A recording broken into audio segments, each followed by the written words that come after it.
साजिद रशीदी जी, आपसे मैं इस चर्चा की शुरुआत करना चाहूंगी कि कानून अब बन चुका है, दोनों सदनों से पारित हो चुका है, कानून की शक्ल ले चुका है, फिर इतना हंगामा क्यों?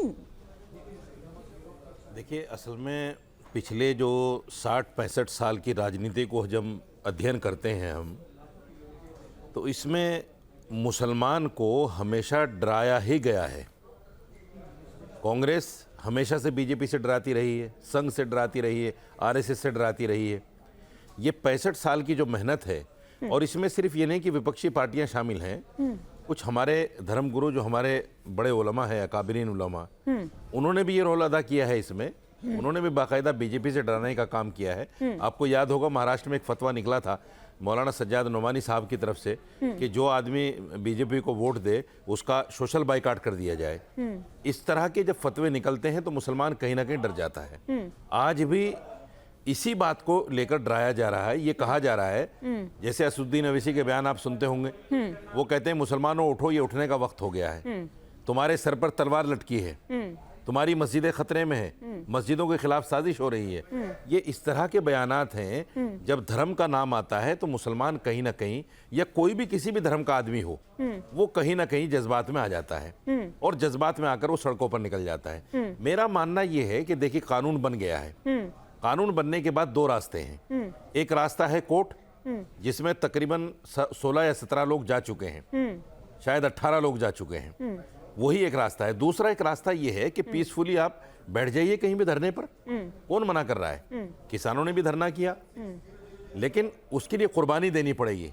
कुर्बानी देने के लिए हमारे वो बयान बहादुर जो कहते हैं सड़कों पे निकलो, वो कुर्बानी देने के लिए तैयार नहीं है। किस तरह की कुर्बानी? वो सिर्फ मुसलमानों को भड़काने के लिए तैयार है। मुसलमानों को भड़काएंगे, सड़कों पर लाएंगे।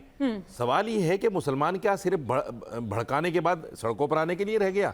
अरे, इसको इतना स्पेस दो कि वो एजुकेशन के बारे में सोचे। यास्मीन जी, वो देश को आगे बढ़ाने के आप लिए लोग भड़का रहे हैं। ये 7 जुलाई तक जो आपने वक्फ बचाओ अभियान जो छेड़ा हुआ है, आप दरअसल बरकरार रखे हैं, आप दरअसल डरा रखे हैं। जब कानून की शक्ल वो ले चुका है, कानून बन चुका है, फिर इतना हंगामा क्यों बरपा है? वो कह रहे हैं कि क्यों सड़कों पर लेकर आ रहे हैं, आप उनको एजुकेट करिए।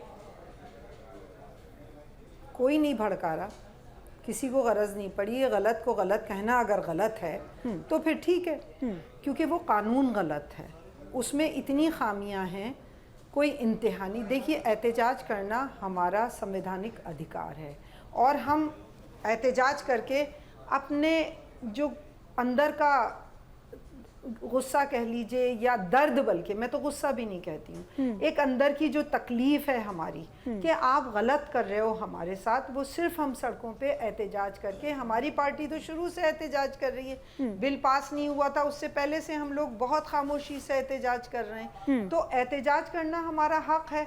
दिल दुख रहा है तो बोलेंगे भी।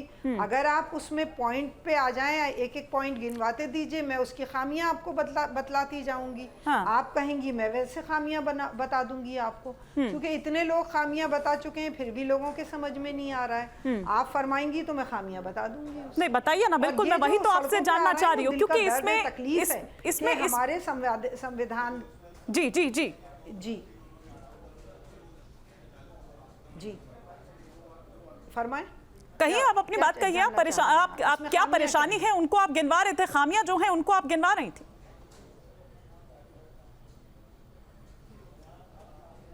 जी जी, मैं आपको पहले बताऊं कि एक बीजेपी का बहुत खूबसूरत वो है कि वो औरतों के, मुसलमान औरतों का कहते हैं कि बहुत फलाह का काम करते हैं, मुसलमानों की औरतों के हक़ में कानून बनाते हैं। तो वो एक ये कहते हैं कि हमने वक्फ में मुसलमान औरतों को जोड़ा है और कहा है कि लेना ज़रूरी है, तो वो गलत है। आप कहें पूरे हिंदुस्तान के वक्फ बोर्ड को देख लीजिए, हर जगह 3, 4, 2 औरतें आपको मिल जाएंगी। वो डिटेल में जाऊंगी तो बहुत लंबी कहानी हो जाएगी। आप कहेंगी तो मैं वो आपको फहरिस्त भी भेज दूंगी। दूसरा ये कहते हैं कि गैर मुस्लिम जो हैं वो इसमें दाखिल होंगे। आप मुझे बेटे ये बताइए कि क्या मंदिरों में आप मुसलमानों को ले रहे हो क्या? एक वक्फ जो है वो मजहबी चीज़ है, जो कि अल्लाह के नाम पे वक्फ की जाती है। तो उसके अंदर आप मेंबर्स, पूरी बात सुन लीजिए मेरी। जी जी जी, आप कंप्लीट करिए। में आपका ये गलत बात है कि आप क्रिश्चियन का धर्म को निभा रहे हैं, वो अपने है ना, और मुसलमानों के उसको कंट्रोल कर रहे हैं। हालांकि देखिए मैं आपको बता दूं, वक्फ कंट्रोल जो है वो मुसलमानों के भी हाथ में नहीं होता है। जिस राज्य में जो भी गवर्नमेंट होती है उसी का ही चेयरमैन होता है, वाइस चेयरमैन होता है, पूरी कमेटी होती है। अभी भी वो राज्य ही चलाता है। अब आपको मालूम है कि 3 पिलर्स हैं अपने एडमिनिस्ट्रेशन, जो कि गवर्नमेंट, जो कि मतलब पूरा कंट्री चलाता है, एडमिनिस्ट्रेशन, आपका न्यायपालिका और आपका जो ये जो चुन के जाते हैं वो। आपका वक्फ कानून में आप न्यायपालिका के अधिकार को एडमिनिस्ट्रेशन को दे रहे हो कि कलेक्टर के हाथ में दे दो, तो ये कहाँ तक सही है? कलेक्टर अपने आप में बिजी होता है, वो कानून के हिसाब से कैसे वो करेगा? ठीक है यास्मीन जी, आपके कुछ पॉइंट्स मैंने सुने, लेकिन शायद किरण रिजिजू ने जो पॉइंट्स गिनवाए थे पूरे 10 पॉइंट, आप कुछ कहना चाह रहे हैं, मैं आ रही हूं उस पर, शायद आपने गौर नहीं किया, लेकिन यहाँ पर सादिद रशीदी जी आपसे कुछ कहना चाह रहे हैं, कुछ काउंटर करना चाह रहे हैं आपकी बात पर। यास्मीन आपा, मैं बड़ा एहतराम करता हूँ आपका, माशाल्लाह बहुत सुलझी हुई बात करती हैं।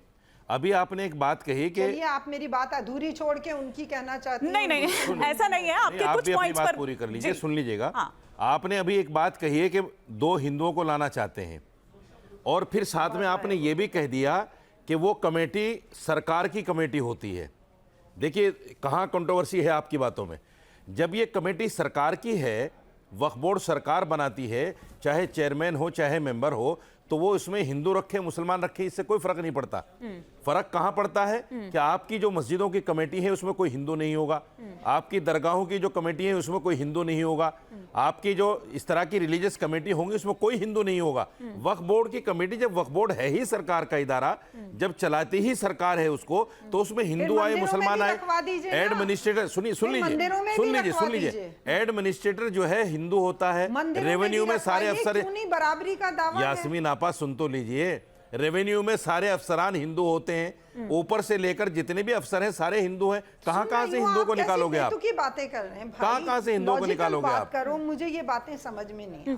लेकिन यास्मीन जी ये बात तो ठीक है ना कि आप सिर्फ आधी ही बात बता रही हैं, आप लोग पूरी तरह से नहीं। सुनिए ना क्यों कहा जा रहा है कि बरगला रहे हैं, क्यों कहा जा रहा है कि क्योंकि बना रहे हो। नहीं, सुनिए ना, प्रजातांत्रिक तरीके से हुआ जो हुआ, कोई नहीं बरगला रहा। प्रजातांत्रिक तरीके से हुआ जो हुआ, ये तो आप मानेंगे ना, क्योंकि कई बार आप लोग कहते हैं कि तानाशाही कर रहे हैं और बीजेपी हिंदू मुसलमान करती है, इस तरह के तमाम जो आरोप हैं आप वो लगाते हैं। 288 जो वोट है वो उसके पक्ष में पड़ते हैं, 232 जो वोट है जो इख्तिदार में होता है वो दादागिरी करता है।